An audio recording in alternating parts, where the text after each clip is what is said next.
Morning students and welcome back to class 8। कल हमने हिंदी की पाठ्य पुस्तक बसंत भाग 3 जिसका पाठ नंबर 7 है क्या निराश हुआ जाए, जिसके लेखक है पंडित हजारी प्रसाद द्विवेदी, जो आधुनिक काल के कवि है। जो लेखक परिचय, थोड़ा पाठ के बारे में भी जाना था और आज हम उस पाठ की विस्तार पूर्वक व्याख्या और पाठ के आगे के पैराग्राफ का अध्ययन करेंगे। इस पाठ में लेखक क्या बताना चाह रहे थे कि लेखक कहना चाहते हैं कि सच्चाई और ईमानदारी आज भी दुनिया में जिंदा है, वो आज भी मरी नहीं है।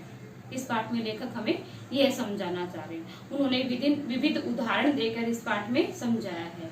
उन उदाहरणों का आज हम अध्ययन करेंगे। लेखक कहते हैं कि समाज में कुछ लोग ऐसे हैं जो बुराई को रस लेकर बताते हैं।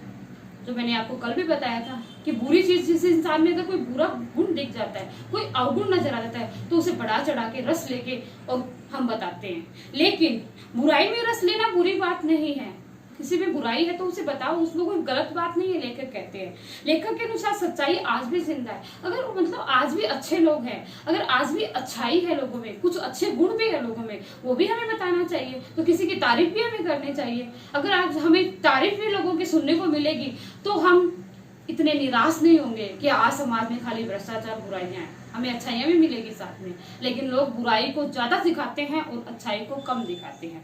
इसका उदाहरण उन्होंने पाठ में दिया है। पाठ में उन्होंने उदाहरण देके समझाया है। तो लेखक कहते हैं कि एक बार रेलवे स्टेशन पर टिकट लेते हुए गलती से मैंने 10 के बजाय 100 रुपए का नोट दे दिया था। और टिकट पार्टी ने क्या किया, सबसे नोट ले पैसे के टिकट के पैसे लेते लेते चले गए। और भी वो थोड़ी देर बाद भी वापस आते हैं। और वापस आने के बाद उन्होंने मुझे 90 रुपए अपने हाथ में दे दिए और मैं उनकी मुंह की तरफ देखता रहा कि उन्होंने मुझे पहचाना और रुपए भी वापस दिए। क्योंकि ये क्या उदाहरण है, ये अच्छाई, सच्चाई और ईमानदारी का उदाहरण है। वो कहते हैं कि मैंने भी नहीं देखा, आपने भी नहीं देखा था और ये गलती हो गई। और वो चाहते तो अपने 90 रुपए अपने पास रख सकते थे, मैंने तो ध्यान भी नहीं दिया, लेकिन फिर भी ईमानदारी और सच्चाई का उदाहरण दिखाते हुए उन्होंने मुझे वापस पैसे लौटाए। और एक अन्य उदाहरण से लेखक कहते हैं कि एक बार मैं बस में यात्रा कर रहा था। मेरे साथ मेरी पत्नी और 3 बच्चे थे। बस में कुछ खराबी थी, वह रुक रुक कर चल रही थी। गंतव्य से मतलब जहां से हम चले थे वहां से कोई 8 किलोमीटर पहले ही एक निर्जन सुनसान स्थान में बस ने जवाब दे दिया था। निर्जन मतलब निर और जन, निर मतलब जहां पे कोई नहीं हो और जन मतलब इंसान, कोई भी इंसान नहीं हो, वो निर्जन सुनसान मतलब जहाँ पे हवाई पहुंचे और कुछ नहीं, ऐसे जाके बस ने जवाब दे दिया था। रात ने के कोई 10 बजे होंगे जब हमारी बस खराब हुई। बस में यात्री घबरा गए।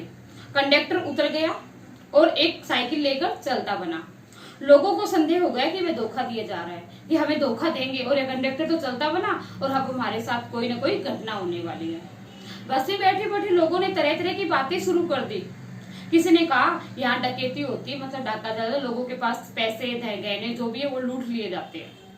2 दिन पहले इसी तरह की एक बस को लूटा गया था, ऐसी एक घटना पहले हुई थी और आज हमें लगता है हमारे साथ भी ऐसा होने वाला है। परिवार सहित अकेला मैं ही था। बच्चे पानी पानी चिल्ला रहे थे, पानी का कहीं ठिकाना नहीं था। ऊपर से आदमियों का डर समा गया, मतलब ऊपर से मैं ये भी डर लग रहा है कि एक तो बच्चे भूखे प्यासे रो रहे हैं, ऊपर से लोगों का डर लग रहा है कि लोग बोल रहे हैं कि ऐसी कोई घटना होने वाली, तो मेरा मन भी डर गया। कुछ नौजवान लोगों ने ड्राइवर को पकड़कर मारने पीटने का हिसाब बना लिया। बोले ड्राइवर की पिटाई कर देते हैं। ड्राइवर के चेहरे से हवाइयां उड़ने लगी, मतलब उसके तो होश उड़ गए। लोगों ने उसे पकड़ लिया। वह बड़े कातर ढंग से मेरी तरफ देखने लगा, मतलब डरे हुए, कातर मतलब एकदम घबराया हुआ, डरा हुआ मेरी तरफ देखने लगा और बोला हम लोग बस का कोई उपाय कर रहे हैं, मतलब ये बस खराब हो गई तो हम कोई नई बस लाने का उपाय कर रहे हैं। लेकिन लोग उसका विश्वास नहीं कर रहे थे। वो मेरे को तरफ देख के बोलता है बचाइए, ये लोग मुझे मार देंगे। डर तो मेरे मन में भी था उसकी कातर मुद्रा को देखकर, लेकिन मैं भी सोच रहा था कि इसे तो बचाऊं। डर तो मुझे भी लग रहा था, लोगों की बातों मुझे भी विश्वास हो रहा था कि कोई घटना न घट जाए। मुद्रा को देखकर मैंने यात्रियों को समझाया कि मारना ठीक नहीं है, बस ड्राइवर को मारना ठीक नहीं है। परंतु यात्री इतने घबरा गए कि मेरी बात सुनने को कहने को तैयार ही नहीं थे।